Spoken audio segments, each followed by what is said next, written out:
Hey everybody, I'm Paul, and the last video I was sitting with my wife and my newborn baby, and that's great.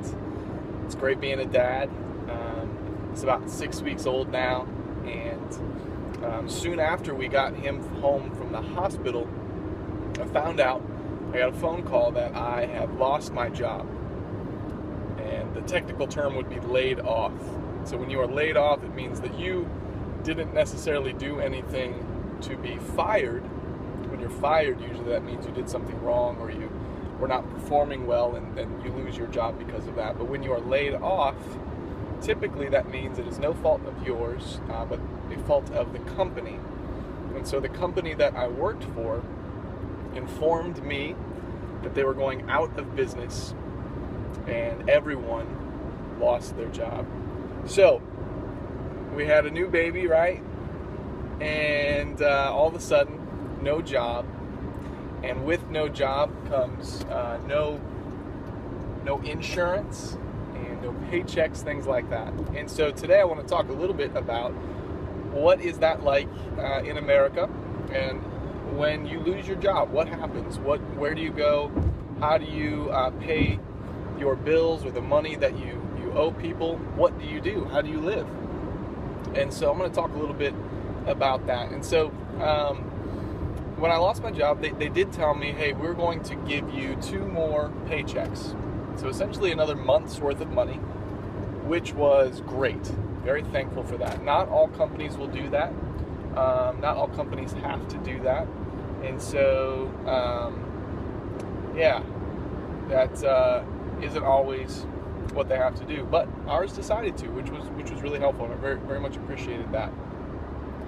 Sometimes they will call this severance pay.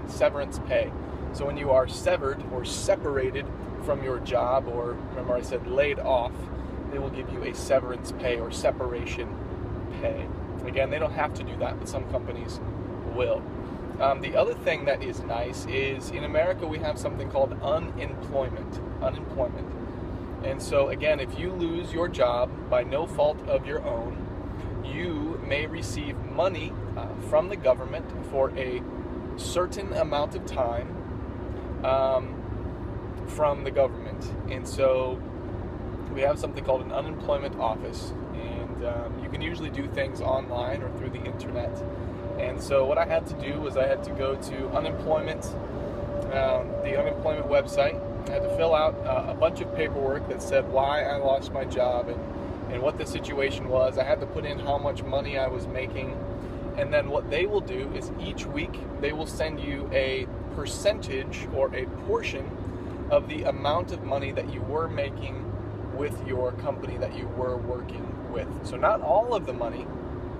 So let's say just for the sake of example, let's say I was making $2,000 per twice a month. So $2,000 every 2 weeks. So with unemployment, I would tell them that, and they might say, great, we will give you 50% of what you were earning. So they will give you $1,000 every 2 weeks, or $500 every week. And so you might think, well, that's not very fair. Why do they only give you a percentage and not the entire amount that you were making? And that would be a good question. But what I think it does is it incentivizes or gives people the motivation to go and apply for work rather than just sit at home and collect money from the government for doing nothing. We want to avoid doing that. That is not good. And so they will give you a small percentage, they will give you about a 50 to 60% of your income, and usually you can get unemployment for up to 1 year. If you do not find a job by the time 1 year has come and gone, then all of a sudden you are getting no money from the government and you just need to figure something else out. So that's pretty interesting. And so I say that all to say, I had to take some unemployment, and typically there's sort of shame in doing that, right? You feel like I'm taking money from the government and I'm not working, and you feel like maybe you're being looked at differently because you are not providing for your family in the way that you feel you should be providing. And there's a feeling of embarrassment when you tell someone you are on unemployment. Sometimes you think people look at you a little bit funny, like, what's wrong? Don't you want to work? And what I've learned through this is so many times there are just situations and circumstances that come up where you just really don't have control, and you have to swallow your pride, which is a phrase we will use. Swallow your pride means to, even if you feel prideful about something, you have to rid yourself of that pride. Don't consider that pride, and you just have to be humble and say, you know what, I'm taking help from the government while I need it, but I will get back on my feet. That's another phrase. I will get a job again, and I will start making money again soon. And so it has been a bit of an adjustment. I will say that. We've had to cut back on some things in terms of not spending as much, not eating out or buying extra things. But at the same time, we've gotten a lot of help from our family, so it's been really good. I will say I have a job lined up, so I'll be beginning a new job on July 15th, coming up here in a couple of weeks, which I'm really excited about.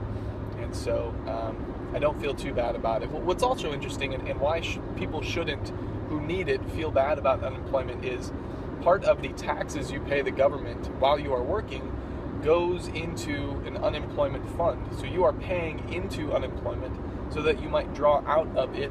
When I say it, meaning just sort of the account that pays all the people who need unemployment, if you do in fact need it. But it is an interesting cultural and societal sort of stigma or thing that people frown upon if they feel someone is taking advantage of unemployment.